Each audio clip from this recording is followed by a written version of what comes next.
حضرت عبداللہ بن مسعود رضی اللہ تعالیٰ عنہ بطریق مرفوع نقل کرتے ہیں کہ آپ صلی اللہ علیہ وآلہ وسلم نے ارشاد فرمایا،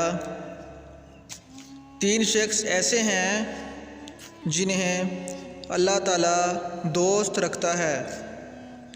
ایک تو وہ شخص جو رات کے وقت کھڑا ہوتا ہے اور کتاب اللہ کی تلاوت کرتا ہے،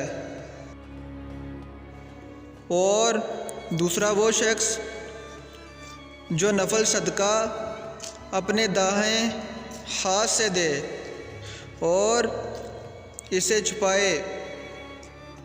راوی کہتے ہیں کہ میرا گمان ہے کہ آپ صلی اللہ علیہ وآلہ وسلم نے ارشاد فرمایا، بائیں ہاتھ سے، اور تیسرا وہ شخص جو میدان جنگ میں اس وقت دشمن کے سامنے ڈٹ گیا جب کہ اس کے ساتھیوں کو شکست ہو گئی۔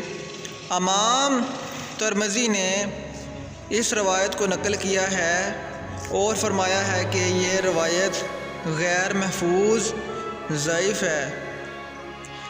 اس کے ایک راوی ابو بکر بن عیاش ہیں جو بہت زیادہ غلطی کرتے ہیں۔